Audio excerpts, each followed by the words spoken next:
জীবন মৃত্যুর সন্ধিক্ষণে ফেনীতে আগুন লাগিয়ে ঝলসে দেয়া মাদ্রাসা শিক্ষার্থী নুসরাত জাহান রাফি। ঢাকা মেডিকেল কলেজ হাসপাতালের বার্ন ইউনিটে চিকিৎসাধীন রাফির অবস্থার আরও অবনতি হলে সকালে লাইফ সাপোর্টে নেওয়া হয়। বিকেলে প্রধানমন্ত্রীর নির্দেশে নুসরাতের চিকিৎসার সব কাগজপত্র সিঙ্গাপুর পাঠানো হয়েছে। এদিকে ঘটনার দুদিন পর মুখোশধারী 4 জন ও তাদের সহযোগীকে আসামি করে সোনাগাজী মডেল থানায় মামলা হয়েছে। ফেনীর মাদ্রাসা শিক্ষার্থী নুসরাত জাহান রাফি পরীক্ষা দিতে গিয়ে এমন প্রতিহিংসার শিকার হবেন তা ভাবতেই পারছেন না স্বজনরা। সহপাঠীরা যেখানে আলিম পরীক্ষায় অংশ নিয়ে উচ্চশিক্ষার আরেক ধাপ পেরিয়ে আলোকিত জীবন গড়ার স্বপ্ন বুনছেন, সেখানে পরীক্ষা দিতে গিয়েই কিছু মানুষের প্রতিহিংসার শিকার হয়ে আগুনে ঝলসে গিয়ে সেই রাফি এখন জীবন মৃত্যুর সন্ধিক্ষণে। রাফির ভাই জানান, সোনাগাজী ইসলামিয়া ফাজিল মাদ্রাসার অধ্যক্ষ সিরাজউদ্দৌলার বিরুদ্ধে করা রাফির যৌন হয়রানির মামলা তুলে নিতে রাজি না হওয়ায় এমন বর্বরচিত ঘটনার মুখোমুখি হতে হলো তাকে। ওরা বলতেছে যে তুই বল যে প্রিন্সিপাল হুজুরের বিরুদ্ধে যেসব কিছু আনা হয়েছে এগুলো সম্পূর্ণ মিথ্যা বানোয়াট। তখন ও বলতেছে না, এটা সত্য, এটা মামলা হয়েছে, এটা আইনের গতিতে চলবেই, আমার শেষ নিঃশ্বাস থাকা পর্যন্ত এটার প্রতিবাদ আমি করবই। চিকিৎসক জানান, রাফির শরীরের 80% বেশি পুড়ে যাওয়ায় তার অবস্থা আশঙ্কাজনক।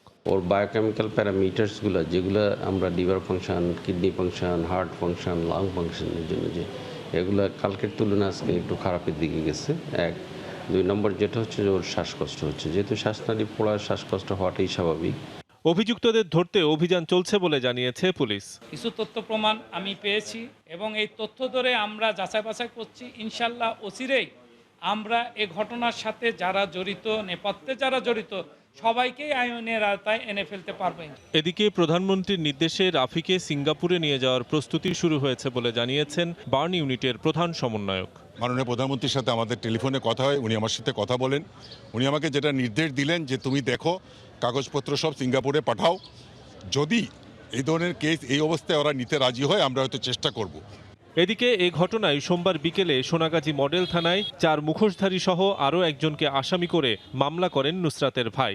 গত শনিবার সকালে সোনাগাজী ইসলামিয়া ফাজিল মাদ্রাসার শিক্ষার্থী নুসরাত জাহান রাফি আলিম পরীক্ষা দিতে গিয়েছিলেন। পরীক্ষা কেন্দ্রের ভেতরেই কয়েকজন মুখোশধারী রাফিকে আগুন দিয়ে পুড়িয়ে হত্যার চেষ্টা করে।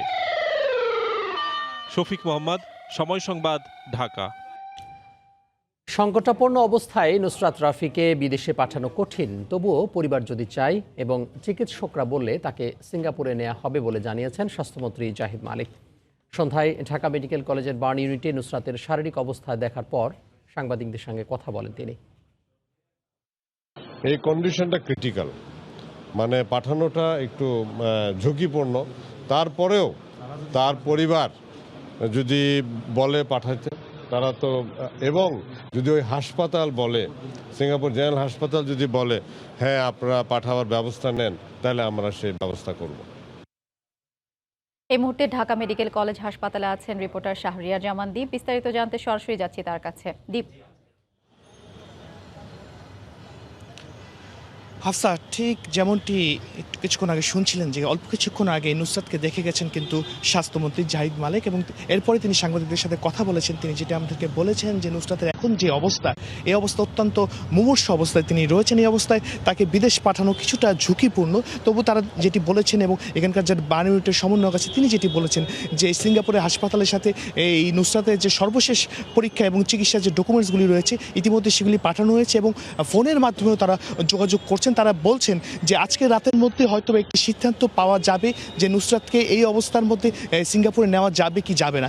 স্বাস্থ্যমন্ত্রী আরও যেটি আমাদেরকে যে বলেছেন যে তাদের পক্ষ থেকে, সরকারের পক্ষ থেকে সমস্ত ধরনের সহায়তা করা হবে নুসরাতের চিকিৎসার জন্য, এবং তাকে যদি বিদেশ নাও নেওয়া যায় তিনি এই বার্ন ইউনিটে যতদিন পর্যন্ত থাকবেন তার সমস্ত চিকিৎসার ব্যয় সরকার বহন করবে এবং সর্বোচ্চ চিকিৎসা তাকে দেওয়া হবে। তো জাহিদ মালিক আরও যেটি আমাদেরকে জানিয়েছেন যে তারা চেষ্টা করছেন এবং সিঙ্গাপুরের চিকিৎসকরা যদি বলেন তাহলে সিঙ্গাপুর তাকে নিয়ে যাবেন, সেক্ষেত্রে সরকারের পক্ষ থেকে সমস্ত ধরনের সহায়তা করা হবে। এর আগে কিন্তু বার্ন ইউনিটের সমন্বয়ক সামন্তলাল আমাদের সাথে কথা বলেছেন। আমরা দেখতে পেয়েছি প্রধানমন্ত্রী কার্যালয়ের কর্মকর্তারা এখানে এসেছেন এবং তারা যেটি আমাদেরকে বলেছেন যে মাননীয় প্রধানমন্ত্রী শেখ হাসিনা সার্বক্ষণিক এই নুসরাতের চিকিৎসার খোঁজখবর নিচ্ছেন এবং বলেছেন সরকারের পক্ষ থেকে সমস্ত ধরনের সহায়তা তাকে করা হবে। একটু জানিয়ে রাখতে চাই যে এই ঘটনায় কিন্তু একটি মামলা হয়েছে। নুসরাতের বড় ভাই কিছুক্ষণ আগে আমাদের সাথে কথা বলেছিল, তিনি যেটি বলেছেন যে অজ্ঞাতনামা বেশ কয়েকজনকে আসামি করে তারা এই মামলা করেছেন এবং তারা বলছেন যে সরকারের পক্ষ থেকে যে সহায়তা তাদেরকে করা হচ্ছে এই সহায়তা তারা সন্তুষ্ট। এখান থেকে আসলে সর্বশেষ তথ্যটি আমার কাছে রয়েছে যে ইতিমধ্যে নুসরাতের যে এখানকার সর্বশেষ চিকিৎসার যে ডকুমেন্টসগুলি রয়েছে সেগুলি সিঙ্গাপুরে হাসপাতালে পাঠানো হয়েছে এবং এখানকার সামন্তলাল যিনি রয়েছেন তিনি সরাসরি সিঙ্গাপুরের যারা চিকিৎসক রয়েছে তাদের সাথে ফোনে কথা বলেছেন এবং তিনি যেটি বলেছেন আজকে রাতের মধ্যে হয়তো একটি সিদ্ধান্ত আসতে পারে যে নুসরাতকে সিঙ্গাপুরে নেওয়া যাবে কি যাবে না। তো হাফসা, এই ছিল আসলে আমার কাছে এখান থেকে সর্বশেষ তথ্য। নুসরাত রাফির চিকিৎসার সবশেষ খবর জানাতে আমাদের সঙ্গে যোগ দিয়েছিলেন রিপোর্টার শাহরিয়ার জামান দ্বীপ। অবশেষে